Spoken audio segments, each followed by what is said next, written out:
Good morning. My name is Franco Davati, and I'm the president of Failure and Damage Analysis. Today is another series of our lectures in forensic engineering and accident investigation and reconstruction. Today's topic is the Hyatt Hotel Walkway collapse in Kansas City, Missouri. And we're going to talk about how sometimes something that is designed on paper cannot be made on the field in the construction site, and how they make a modification on that change can have disastrous results. The building, today, we have all kinds of challenges as an engineers, architects, or designers, and contractors.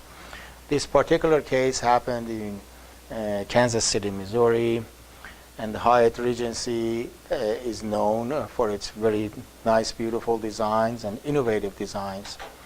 And the buildings that they have made had some walkways. That these walkways, they used to call them skywalks. They would connect the hotel to some of the shopping centers in the area and other parts of the hotel. This is the lobby of the Hyatt Hotel in Kansas City, Missouri. And in this new design, they had put 3 walkways. Here is one, here is another one in the middle, and the third one is on top. These two were in a separate direction in the wall. They were in the back, and the one in the middle is forward. And down in this area, during the weekends, they used to have dance. Just dance where people used to come and just dance, ballroom dancing. So then here is the animation of how the walkway looked.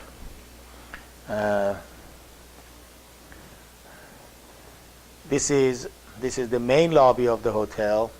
And you see here there is 3 walkways connecting, to different floors. And the walkways that they are in question and they collapsed in this accident are the ones that they are shown in the back too. This one and the one on top of it, this one. These walkways were connected to the ceilings with some slim rods. And we are going to show you another. In 1981, there was approximately 1,000 guests gathered at the Hyatt Ballroom, and approximately 50 people were in these walkways in the back wall. And that's when all of a sudden a loud sound of a crack had happened. The walkways had momentarily shifted downward and dropped for like 6 to 8 inches, and then all of a sudden it had collapsed. As a result of that collapse, here is animation of what happened. First there is a 6-8 inches, and then what had happened, that it dropped.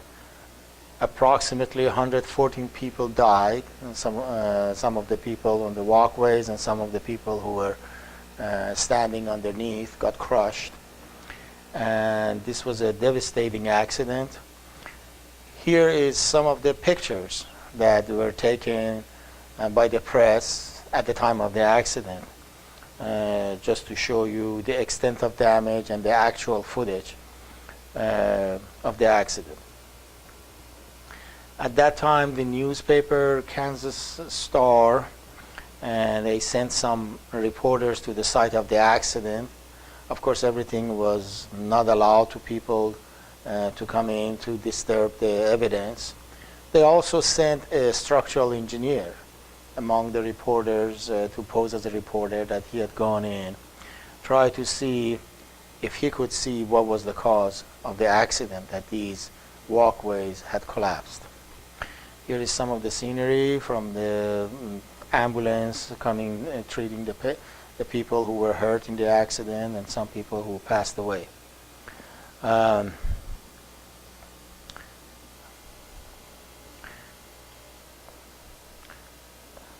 Here is one more time the animation showing the hallway and where the location of these walkways were before we get into details. Again, the walkways were the one in the back wall, the one on top and the one on the bottom.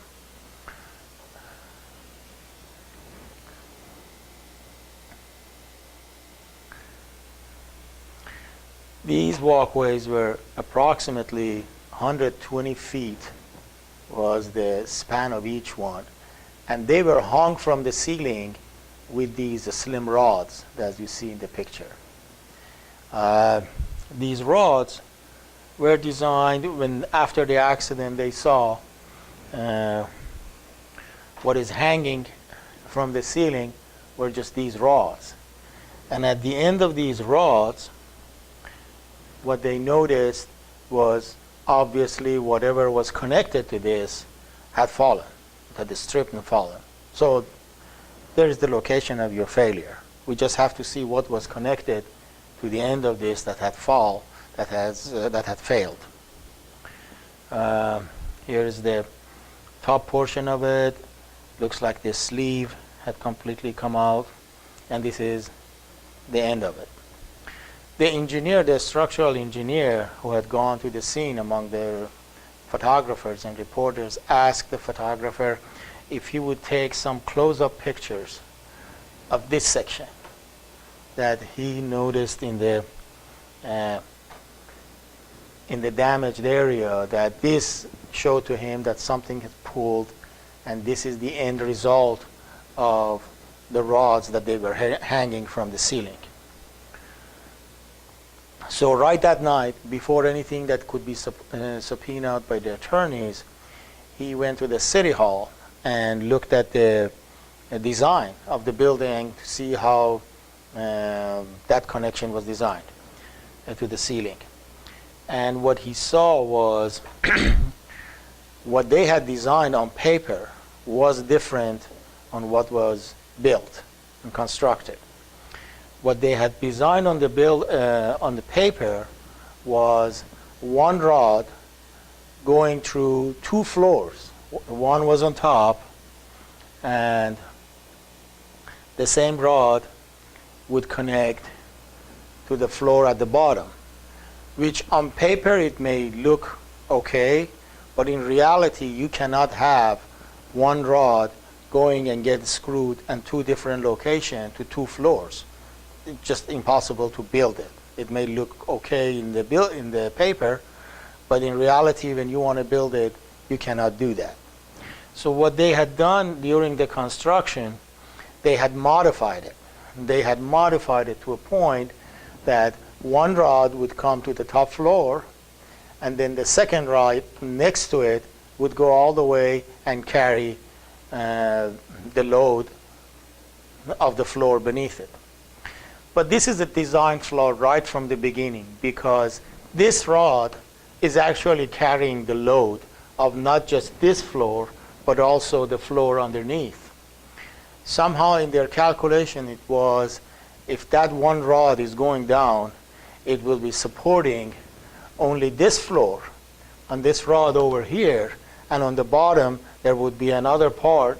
That floor will be supported by whatever threads and the installation they had over there, which was again not correct. So at the site, when they were constructing it, this was what they decided to do. So here is, and this is what has happened is the bolt and the rod had pulled through because of the weight.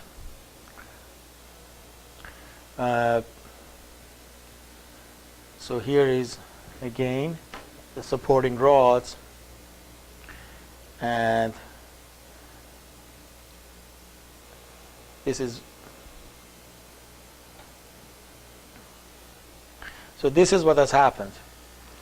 So from the moment that they had just built it, this was an accident to happen, because from that moment on you already have the weight is on that one rod, and it's just a matter of time that eventually it gives in and the stress causes it to fall down.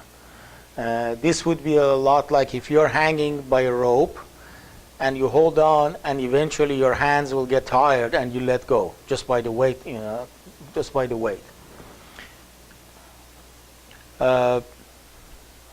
In the couple of days later, in the morning, the Kansas City Star also published it that the critical design change in link was the cause of the collapse of the Hyatt skywalks.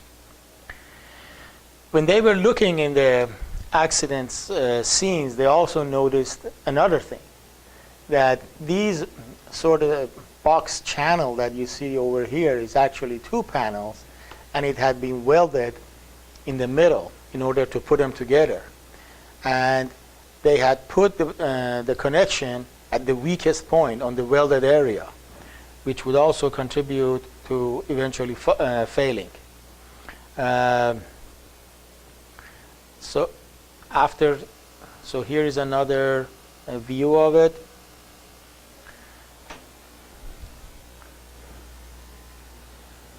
So this one is going all the way to the ceiling and carrying the load for not one floor but two floors. So at the time of the accident, when people were dancing underneath on the floor, this is the walkways were suspended, and it was just happened to be at the time of the dance that it had failed. They also tested it in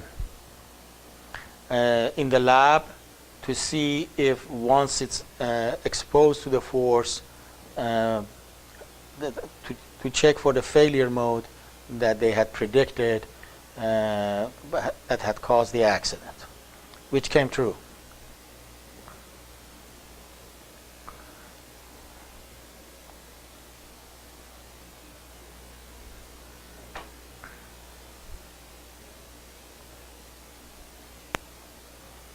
Here's the animation again, reconstruction of what had happened. So as the people who are standing in the back on the skywalk, and some people on the upper floor,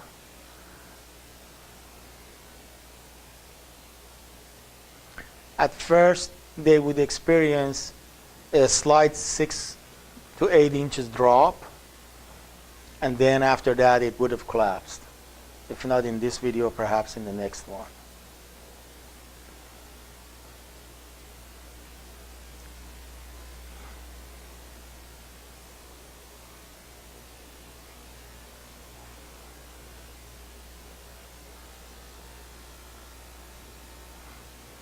So this is the first tier that it comes, and then it has to go through, punch through this part, which would cause the entire thing to fail.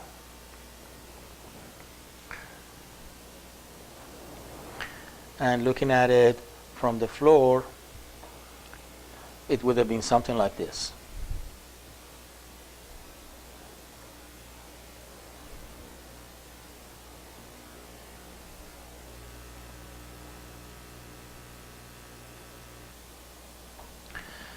So the force, the knot had forced its way through the second welded joint and had caused the collapse.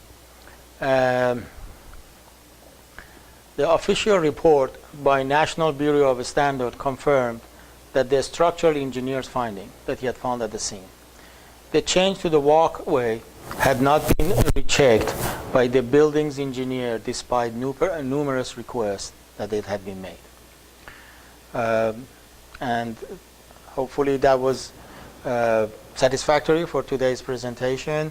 Again, one more time, the emphasis was sometimes when we design something, it cannot be built based on what was on the drawing. And when they make on the modification at the scene or at the construction site, without knowing the engineer what they have done, that can cause some disastrous results. Thank you very much. If you have any questions, please send it to us by emails. Thank you.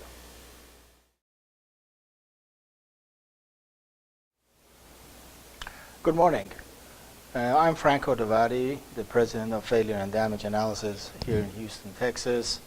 This is another recorded stream live webinars that we are doing for you today. Today's case is in forensic engineering, and also this is a geology case. So for some of the geologists, this is also a very good continuing education program. The case involves the accident that happened in a small town in Lancashire, England.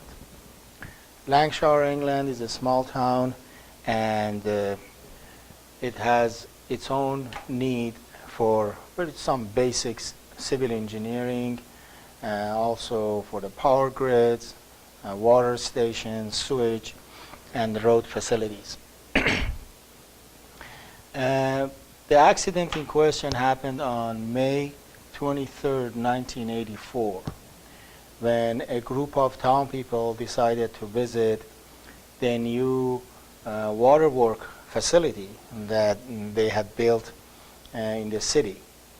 The Waterford facility was basically looked like a compound. Several of the people got in the car after work, and they went to the building. The building itself is a concrete building by the hill, and the building has a very strong concrete roof on top of it, which is later covered by soil and grass. The primary purpose of it is that they pump water from a nearby river, and the Waterworks facility stores the water in two storage facilities underneath the building, and it sends it for the residents. The water comes from from the River Loon. River Loon, it's a nearby, and there is a 12-mile pipeline that brings this water from River Loon to Abbeystead. Is the location is for the people that they want to use it for the waterworks facility.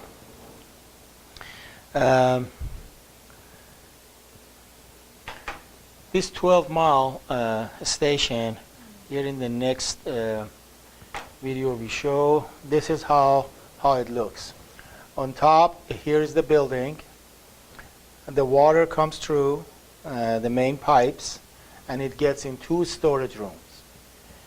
Then the storage room, there is a mesh, steel mesh on top of the floor that you can see the water underneath, and as the work starts.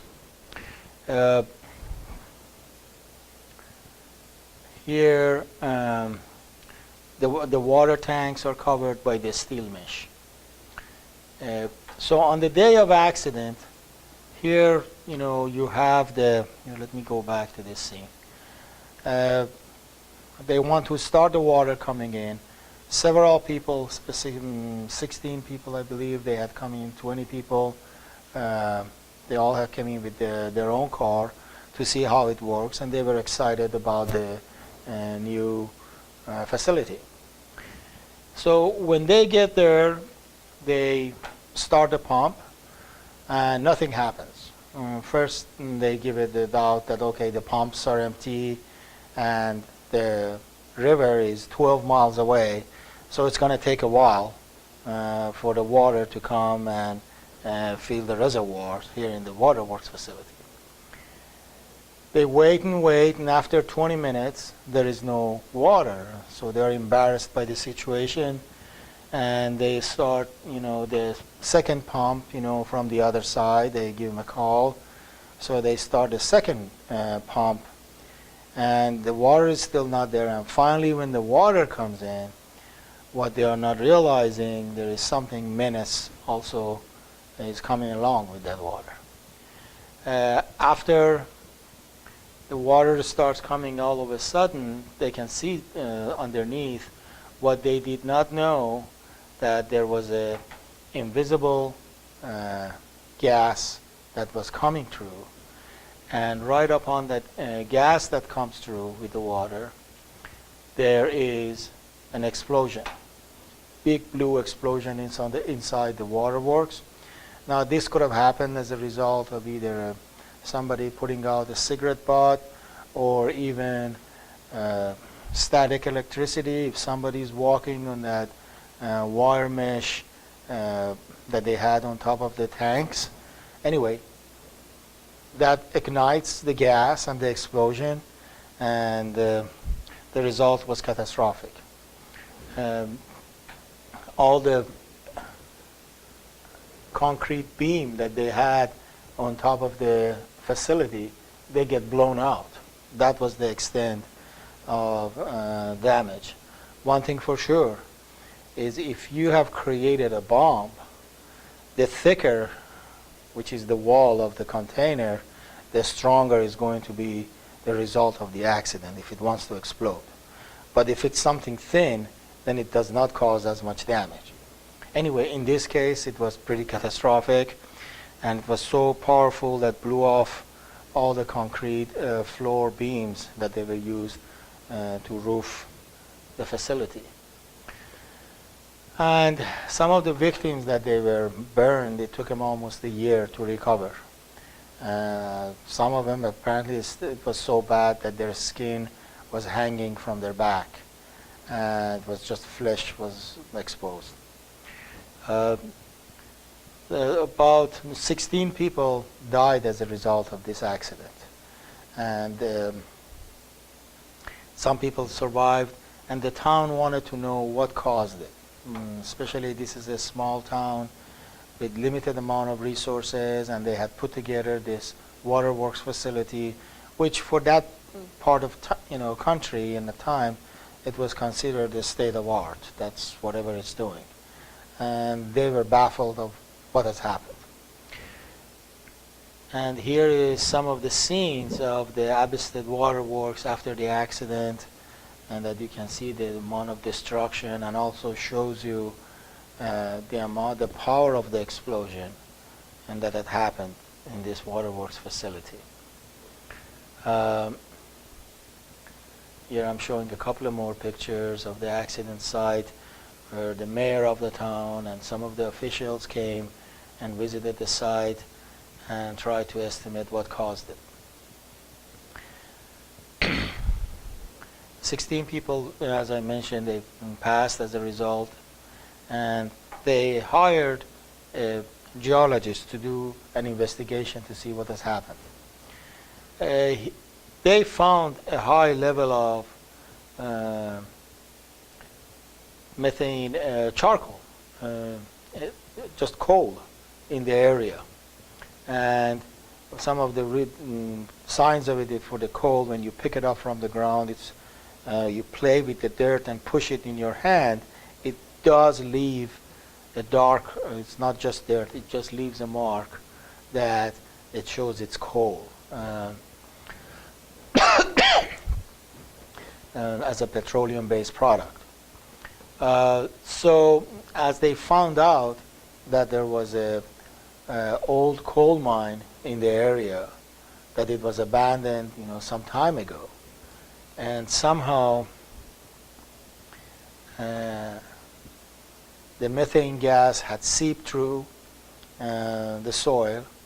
The water was being transferred by concrete pipes, and somehow the gas had got inside the concrete pipes and had flown along with the water that was going to the Waterworks.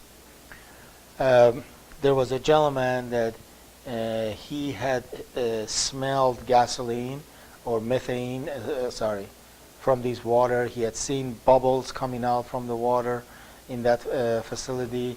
That he used to be a coal miner in Poland, and it reminded me of the smell that he had when he used to work in the mines, in the mine shafts. So what had happened is the methane gas somehow had entered and mixed and seeped through the pipes, and through the pipes it had entered the Waterworks facility. Once inside, again, a static electricity or a small cigarette butt that was being put up had ignited the gas, and the explosion had happened. They made a model of what has happened, and here is a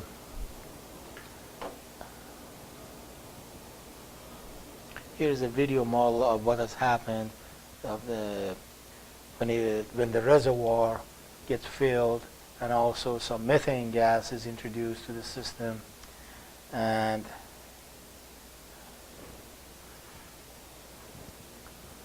then when it enters the area that is somewhat meshed, it pushes the gas, outside, to the area. And what's in the area that the people were standing on the steel mesh above the reservoirs, and a static electricity was introduced to the model, and as you will see, it caused the explosion. The waterworks was reconstructed later on with enough vents around it, and all the safety measures were taken and considered. Then the victims of the accidents were compensated after the case was finished. So the main result of this accident was the methane gas, which had seeped through from a coal mine through the concrete pipes into the water, and had been pushed through the pipes and come up to the surface in the waterworks facility, has come up through the mesh system, the steel mesh system that they had on top of the reservoirs, and once ignited with a static electricity or a cigarette butt, had caused the explosion of fire. And that concludes for this series of live recorded webinars, live recorded streamed webinars that we had, and I hope you enjoyed it. Thank you very much.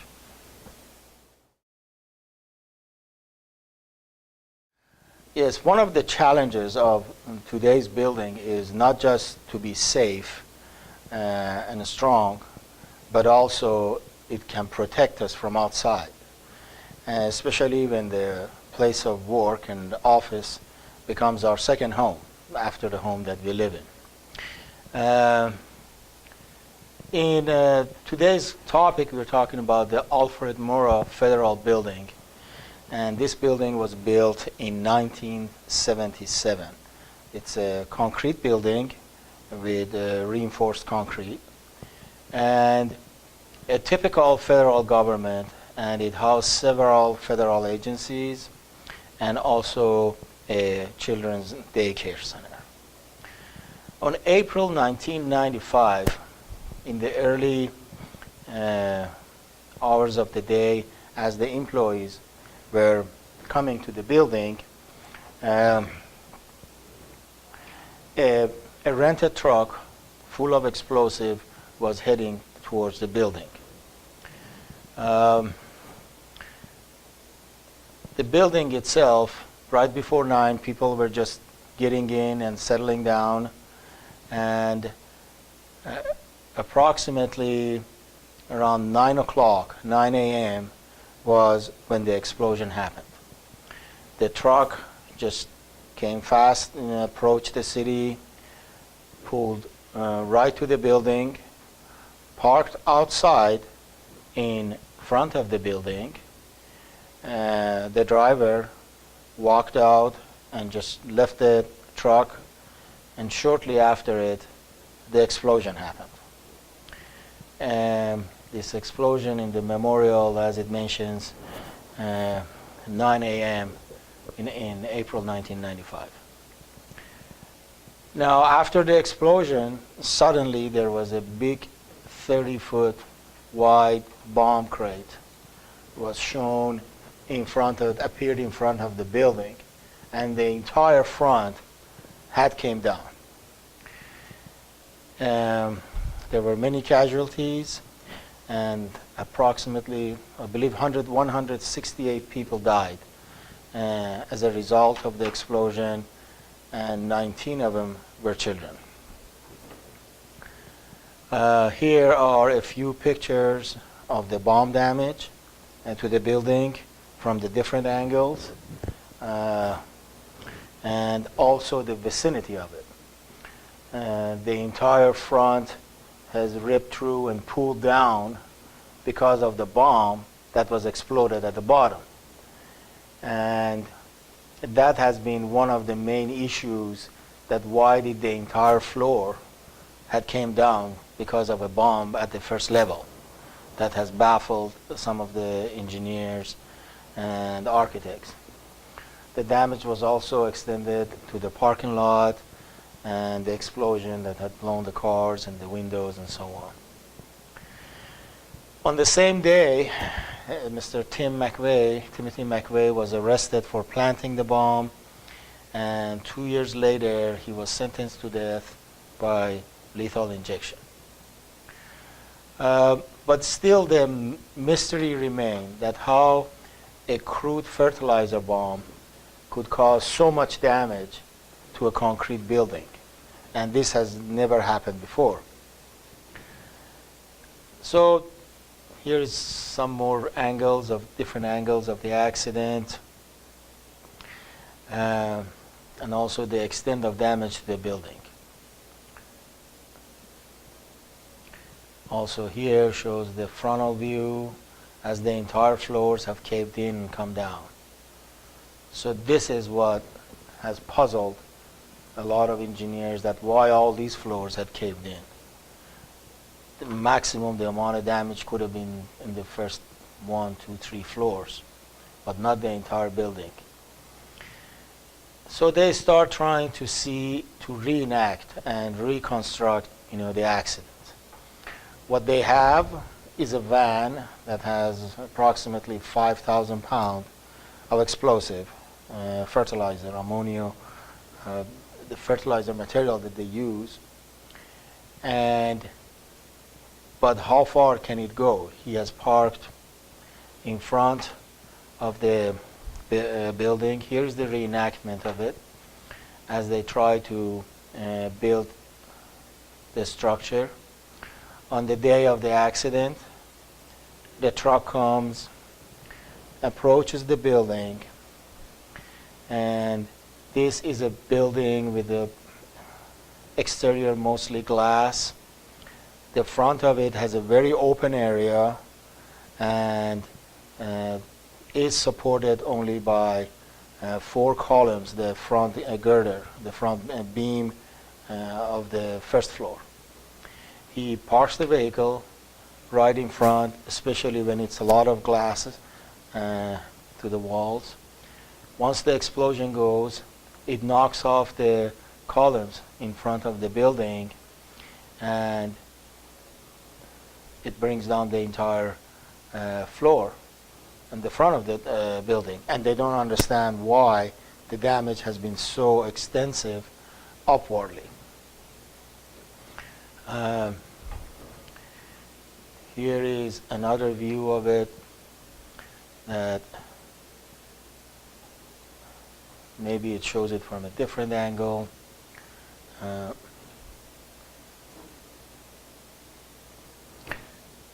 right. So as they start looking in that damaged area and some of the concrete columns, they noticed that the frontal beam of the first floor, this one, which I'm going to show in the next slide, this is the one that had not just dropped down, but also rolled backward. Of course, one reason is the explosion that has pushed it backward and also has caused the collapse. But all the structure on top is sitting on this big main concrete building, the frontal of the structure of the building. So once that goes, then it has brought down the rest of the building. So that has been the action. One more time. That it has come and pulled back and has brought the rest of the structure on top.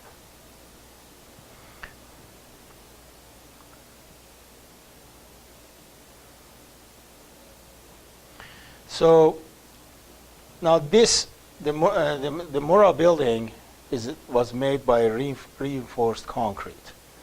And this concrete has all metal bars going inside the columns. At the time that it was built, in order to have the steel bars go through from one beam to another. So if you want to take a look at this, here the steel bars go vertically, and also there are some steel bars, horizontally. In an ideal situation, the vertical steel bars would be connected to the horizontal steel bars, which would connect it more effectively and strongly for the floors to hold on together, for the beams. But at the time that the building was built, that was not part of the requirement. Here we show it again one more time.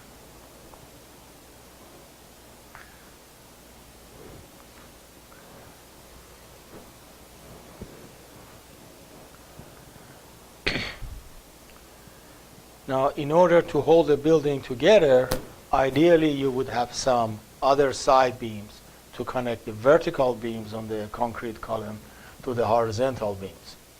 If this had happened, if this was there, this would have been a much stronger structure to hold on and do not collapse so easily.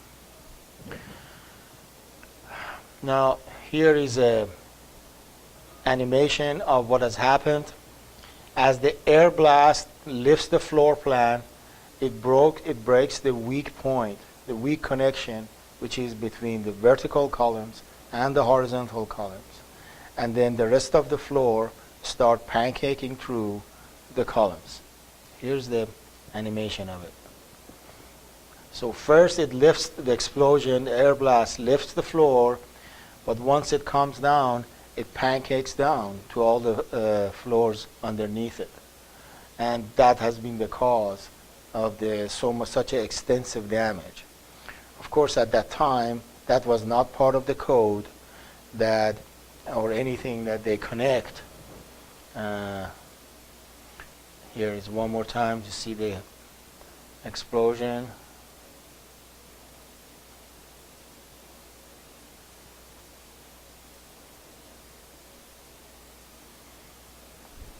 To make such a difference.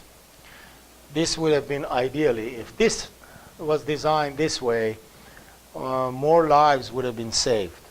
The structure would have held on together, and the result would not have been such a catastrophe. So now with this knowledge, the engineers could reconstruct the accidents better. And they could see that the explosion pushed the beam backward. Once it pushed the beam backward, it knocked off the support for all the structure on top of it as the glasses exploded and blew up, and the whole front of the building came down.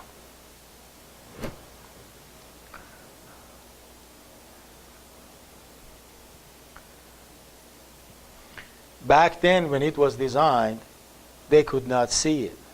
And even today's design, it would be extreme if you have to consider a lot of terrorism. But perhaps by protecting the building, by putting different objects around it, they can minimize the possibility of a terrorist attack. This is what was the remaining of the building. The building was eventually brought down.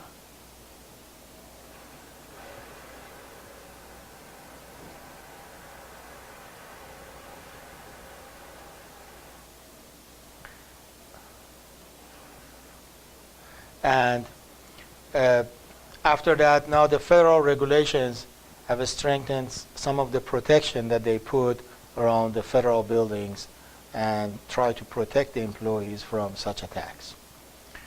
In the aftermath, a memorial was built for the building and the people who died as a result of it. And this will conclude our investigation and our webinar for the matter of why the extent of damage in Oklahoma bombing was so extensive just by a simple fertilizer bomb explosion. Thank you very much.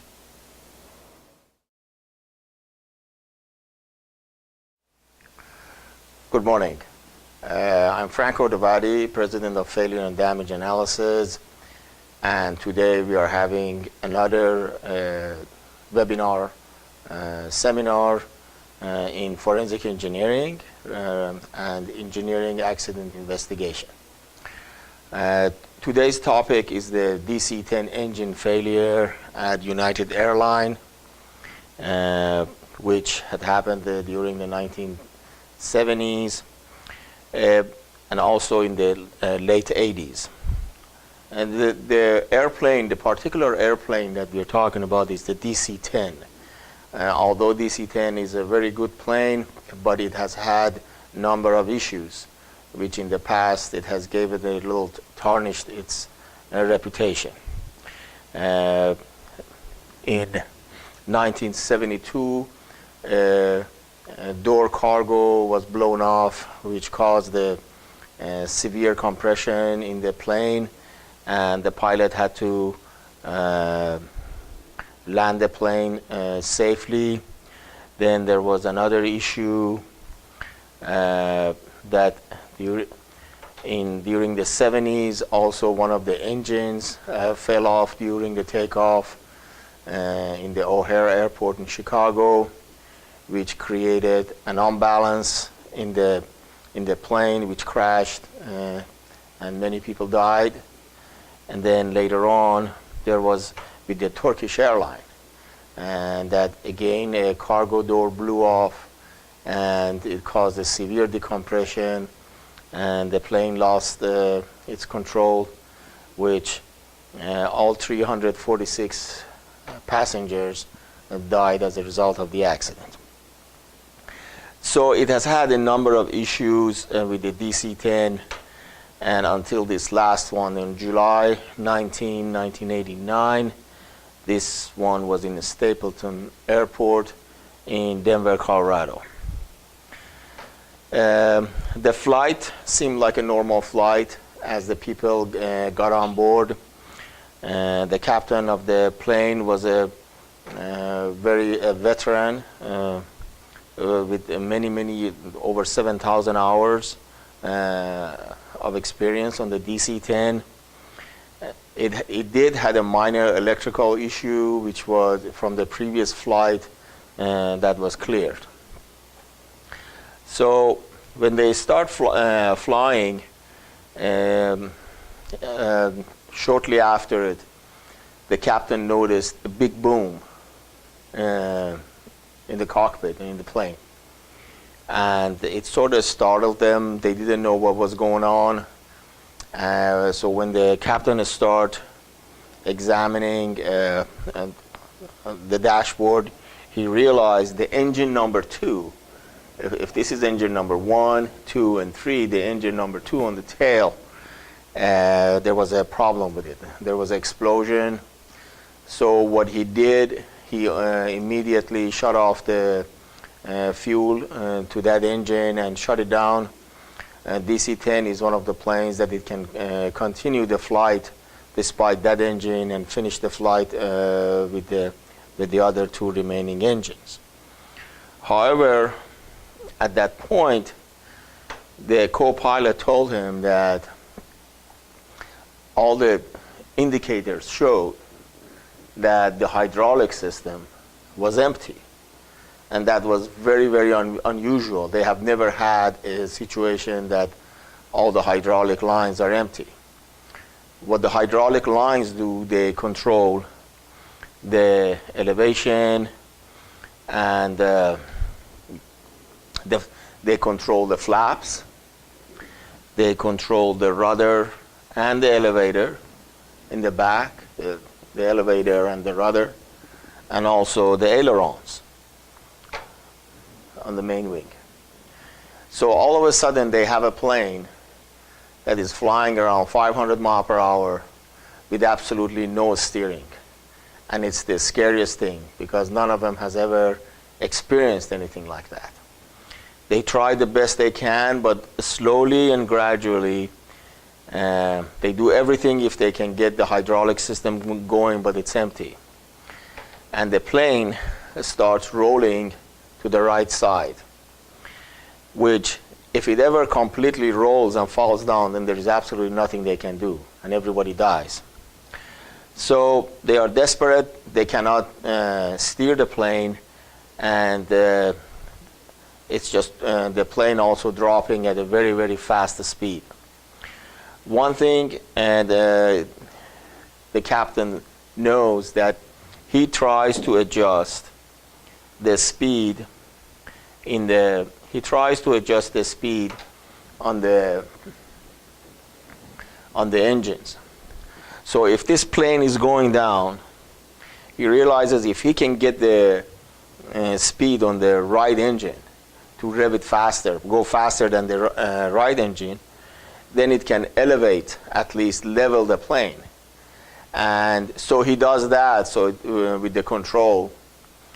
And also they realize that the plane can only turn to the right. It cannot go to the left. So they are in an emergency. They contact the nearest airport for the flight and reported it to the air traffic control that we are coming in. And at that time, the closest airport is in Sioux City, Iowa. They scramble over there, try to get everything ready. As this DC-10 is coming down, all three independent hydraulic system has failed, and they even do not know how to steer it, if they can, in any way, at least to get it to the airport. And the flight 232 is dropping more than 800 feet per minute. All the passengers are horrified, but there's nothing they can do. They try to keep them calm, and they tell the airport fire crew to get ready for an emergency landing of any kind. So naturally they ask for the longest runway that they can. So they clear a runway for them to come, but due to the fact that they do not know which way they are going to land, at the same time as they are getting close, the airplane by itself will start going through ups and downs like a roller coaster.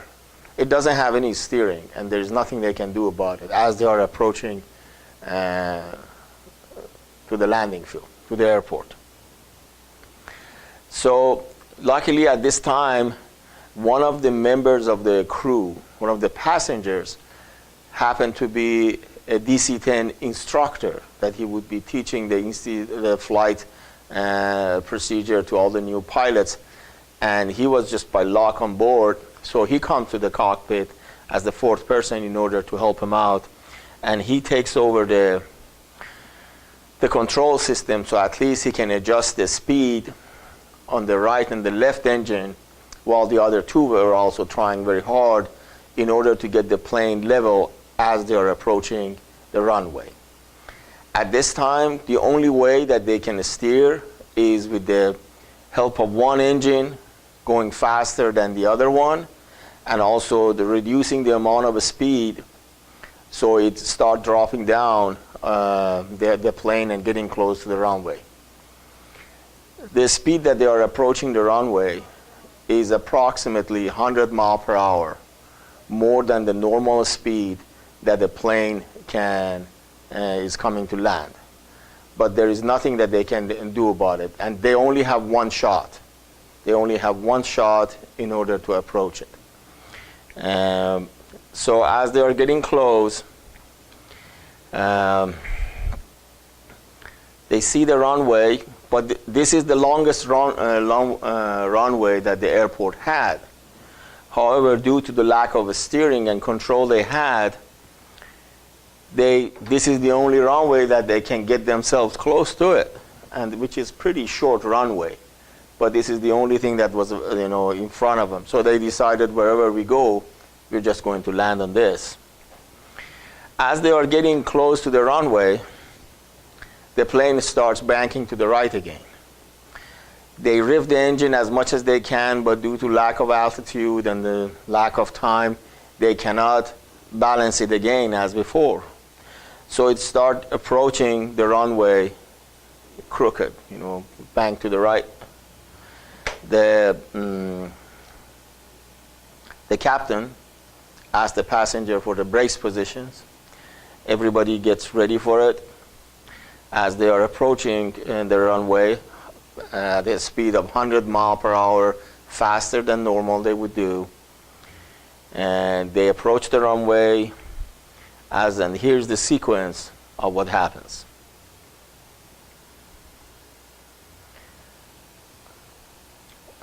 The right wing scrapes off. The runway hits the runway hard, and causes an explosion on the wind. The plane separates in 3 separate pieces as the main cockpit starts rolling down the runway.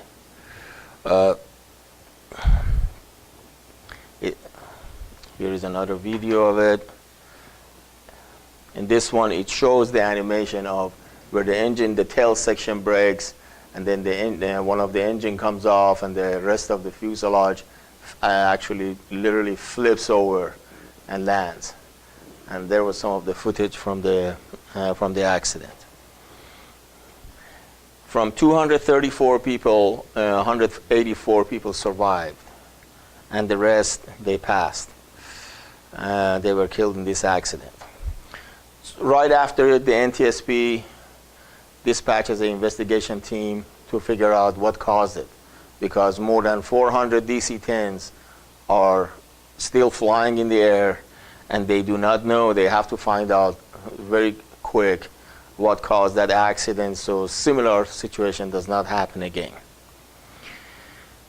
As they are going through it, they gather all the debris that they can on the runway, as much as they can, in order to put it together. I'm sure you have seen it any time that there is an aircraft accident. They gather all the pieces, they put them all in a hangar right next to each other, and try to recreate the entire plane and see what piece is missing. If there was an explosion, where was the explosion started? How big was it? And what are the damaged area? How has it been deformed and damaged? If there was anything happened in the air versus when it's hit the ground, and the damages that caused as a result of the accident. So they gather all the pieces from the engine parts and to the fuselage and body part. And the captain had mentioned that they had lost the hydraulics, and that was very puzzling for them, because they have never ever had something like that all hydraulic systems all fail at the same time. The chance of it is 1 in a billion. The system has 3 separate independent hydraulic systems on DC-10, and what had happened is all of them at this location had completely failed. And the reason for that was, as it shows, once it failed, then it no longer had any control over the plane. So they start looking at the debris. At that time, it was overflowing some of the cornfields in Iowa, and some of the pieces had fallen on the ground. But they still could not find everything. And the GE at that time had announced, I think, a gift or a prize for $120,000. Anybody who finds a missing piece that can help them out to put together and solve this puzzle, that why the hydraulic system had failed. When they were looking on some of the pieces that was on the ground for the remaining of the plane, here's the hydraulic system, that was going from the tail section and that they had lost all the fluid in it. Here again is the animation, and on this part they had seen that there was some sort of an explosion near the engine and where the hydraulic line were. They also saw some traces of titanium in the body part. Now the only thing that they have, it has titanium, is a disc, is a fan disc inside the engine number 2. They start looking on the engine parts, and they discovered there was no fan blades. The fan was not there, was gone. This is the fan blade that was exploded and was missing in the wreckage of the airplane, and they could not find it in the runway.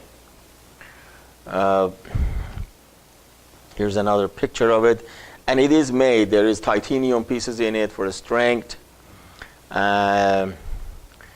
So here is basically what has happened. Once it explodes, once it had exploded, it had shut off the lines that was carrying the hydraulic fluid.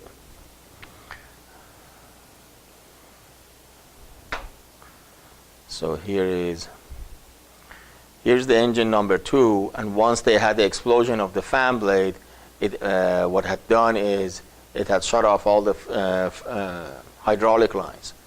So they start going over all the fields, all the corn fields, and they couldn't find anything, because those when the cornfield, they can grow up to 10 feet tall. So when it comes during the harvest time later on, one farmer, they had, when she was going with the combine through the field, she felt that she hit something. And she gets down, and they find the missing fan blade. And they contact the company comes, picks it up, and the other pieces that they were also broken off, they were able to find it in that same vicinity. So they take it back, they put it together in order to examine it at the NTSB lab to see what had caused it. A metallurgist who went through all the broken pieces and examining what had caused it, and then they also found some of the traces of the titanium that they saw in other parts of the broken pieces of the engine, that it definitely had came from the engine number 2, which is this one. So here's the fan blade in the number 2 engine, and that again the picture that they retrieved it. When they put it together, they tried, and they also were examining it, and during the examination in the microscope, they noticed a small indication, a small crack that had happened over here. The crack had happened when during the in the metallurgy process. The titanium alloy, it also had called a hard alpha inclusion, a brittle defect, smaller than a fingernail, caused by the excess amount of nitrogen during the forging in the metal ingot. But this is something had grown over time, and although they all get examined and with the X-ray and so on, the crack had grown over years, and it was up to about ½ an inch and should have been detected. What happens is once they put these fan blades in the engine and they rotate at a very high speed, the amount of stress will cause it that the crack slightly and shortly and slowly will start growing. This fan blade was on this engine for 17 years. It was being, it had reached ½ an inch length, and it could not be missed actually when they were examining it. Here's the fan blade. So the crack over the years had to start growing little by little until that it finally had caused an explosion in the engine number 2, which resulted in the loss of all the hydraulic fluid lines. Here the crack keeps growing, growing.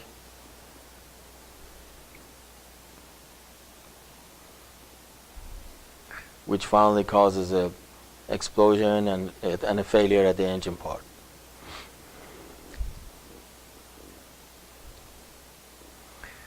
This is as the pilot tried to level the plane, but it has completely lost, and the plane is dropping at 800 feet per minute. As they are approaching the runway, approximately 100 miles per hour faster than normal speed. This is a recreation of the accident, reconstruction of it, and the impact.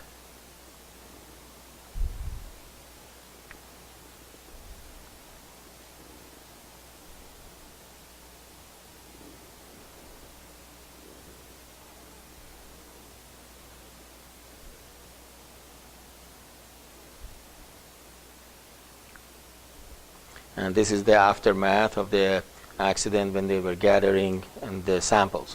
Now, before all the parts and everything do get tested, they get examined also for any cracks, they get x-rayed, but this came to the conclusion that it was a technician's error. It was a human error that they had missed seeing the crack, and a $21 million jet weighing 165 ton was brought down by a tiny crack, and the number of people who got killed. After this, and the length of the crack, as I mentioned, was 1/2 inch, and it should have been detected. So they did, although the United Airlines, they had done all kinds of testing, whatever was required, but somehow it was not detected. So they were released from doing any wrongdoing.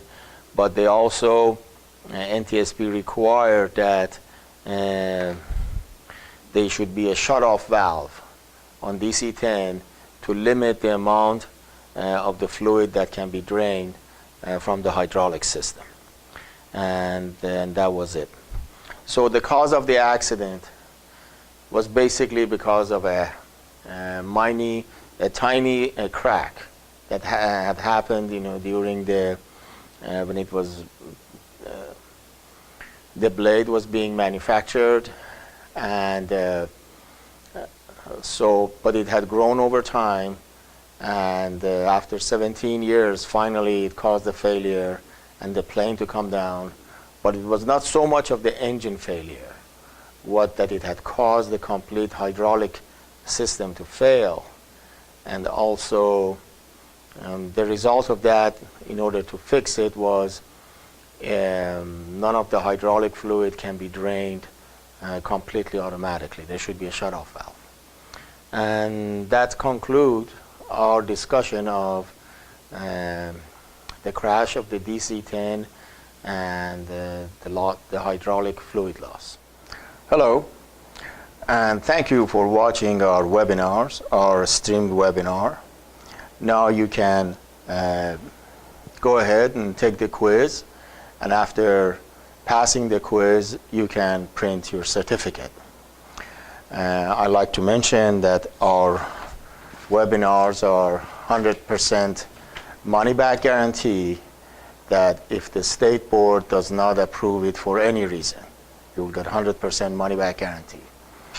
Our streamed webinars are in compliance with the presentation requirements by the State Board of New York, Iowa, Ohio, Wisconsin, Illinois, and Nebraska. The New York engineers must take the stream webinar between 9 a.m. until 4 p.m. During the week, Monday through Friday, but the rest of the states is on their own. There is no requirement for those times. There is no open microphone during the webinar, very much like any other company who provides this kind of service. All the correspondence and interactions are done via email. All of our webinars satisfy Wisconsin, Iowa, Nebraska, and Illinois live training requirement.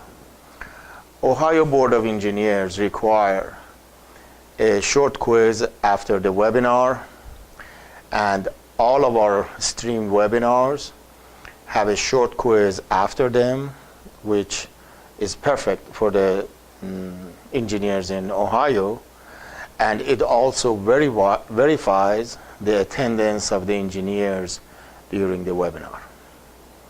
Thank you very much. If you had any questions, please feel free to send us an email. Thank you for purchasing our course.